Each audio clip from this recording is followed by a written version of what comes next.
The hum of announcements echoed through the sterile hallways of Central Haven International Airport in Lagos, but Ryan Daniel couldn't hear it.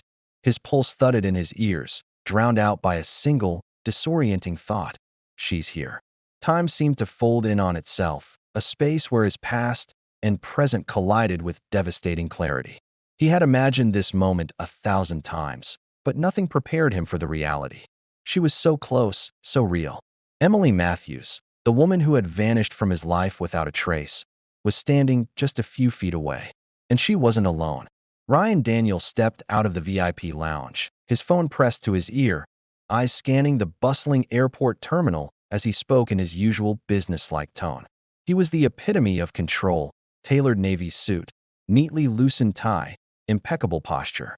Everything about him spoke of power, of someone who had clawed his way to the top and stayed there. "Yes, I've seen the documents," he said, his voice calm but clipped. "Tell the Tokyo team we will sign after the briefing. No delays." As he ended the call and slipped the phone into his coat pocket, his stride quickened. His team was waiting for him at Gate 8A. But then, something stopped him. A flash of green caught his eye in the crowd. His gaze locked on a woman, kneeling to adjust a small child's backpack. Her soft, dark hair shimmered under the airport lights as she stood, her eyes meeting his for a brief moment. Emily Matthews. Time didn't just slow down. It folded, and for a split second, Ryan was back in another world, a world that had existed before the pressure, before the company, before everything that had torn them apart. She hadn't changed much. Maybe a little slimmer, a bit tired around the eyes, but it was still her. The same woman whose laughter once filled his apartment. The woman he once imagined building forever with. And she wasn't alone. Two little girls, no older than 3 or 4, stood beside her. They wore matching blue floral sundresses, their small strawberry pink backpacks swaying as they moved. One of the girls giggled, whispering something to her sister. Their joy, their innocence, tugged at something deep inside Ryan. Then, one of the girls turned, and Ryan's world froze. She had his eyes.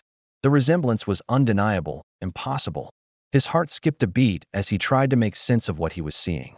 This child, this little girl, looked at him curiously, a sense of recognition in her gaze, before turning back toward her mother. And then Emily's eyes met his. The brief moment between them stretched forever. Ryan's lips parted, but no words came out. He took a hesitant step forward, but Emily's hand instinctively reached for her daughter's, pulling them closer, one on each side.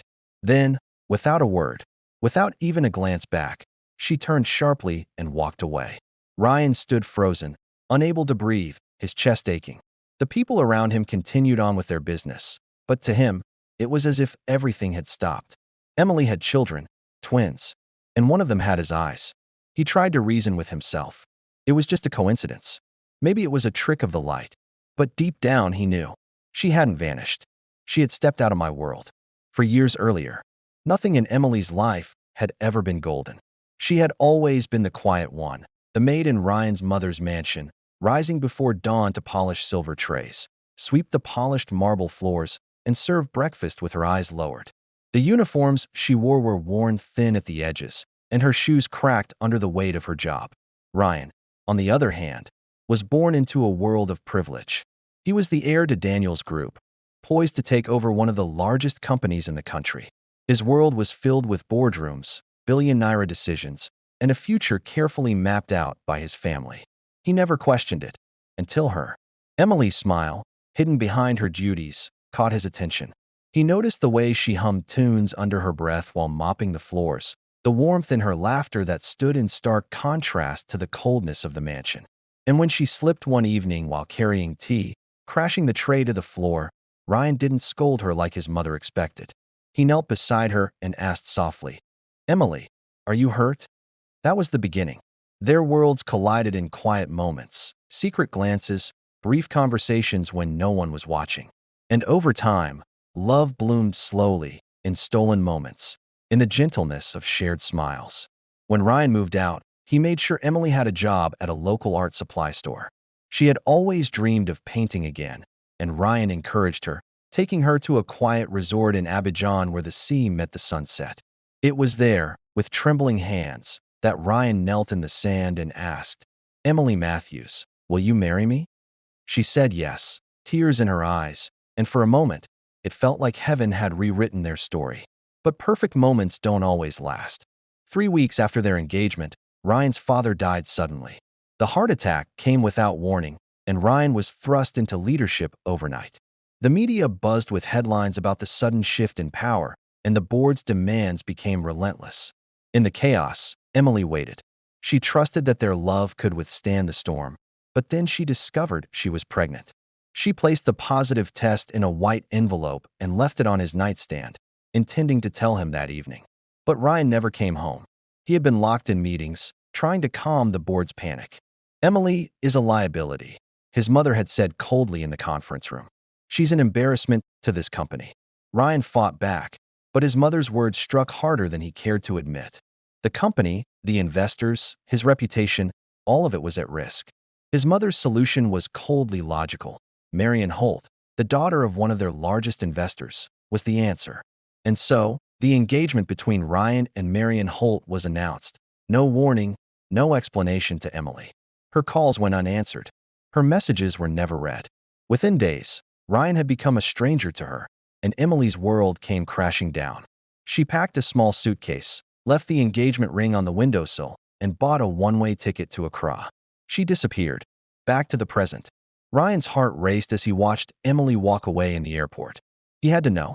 Those girls, his daughters, he had to find out the truth. But when he tried to approach her, she disappeared into the crowd, leaving him with nothing but the ache in his chest. For 4 years, Ryan had buried the pain of losing her, telling himself that he had to focus on the company, on survival. But nothing had healed. His engagement to Marion had ended quietly, and since then, Ryan had buried himself in his work. But not once had he forgotten Emily. When he tried to find her, all his leads went cold. What he didn't know was that his mother had quietly buried every attempt, her own motives hiding behind the facade of protecting him. Now, fate was pulling them back together. As Ryan stood in the airport, his assistant appeared beside him, confused. "Sir, the boardroom is ready. They're waiting for your approval." Ryan barely heard him. "Reschedule the meeting," he said quietly, eyes still locked on the spot where Emily had disappeared. His assistant hesitated, then stepped back, phone in hand. Ryan's mind raced. What happened? Why did she leave? His chest tightened, and for the first time in years, he felt like he was drowning in the past. Emily's story continued. In the quiet town of Edenville, Emily had built a life for herself and her daughters. Blossom and Petals, a small flower shop, was her sanctuary. She had left Lagos behind, where her past had been full of pain, and found peace in the simplicity of her new life. But no matter how hard she tried, there were nights when she couldn't silence the questions. Did he ever think of us? When Ryan showed up at her shop, quietly waiting across the street, she couldn't help but wonder, was this a man seeking redemption, or was it just another ghost from her past? Days turned into weeks, and Ryan returned to her shop again and again. Slowly, he re-entered the lives of her daughters, who began to trust him in small, tentative ways. Yet, Emily remained guarded. The scars of the past were not easily erased. But then, the press showed up, pushing them both into the public eye. Ryan confirmed the truth. The girls were his, and he would not deny them. The media storm that followed rocked both their lives. But it was the decision that followed in the boardroom that sealed Ryan's fate. He had chosen his daughters over his empire. In the final moments of the story, Ryan finally comes face to face with Emily and their daughters. Standing in the shop, he offers his hands, not as a CEO, not as a man of wealth and power, but as a father who had lost everything to find what mattered most. As Emily watched him kneel before her daughters, she realized that the man standing before her was not the man who had left her all those years ago.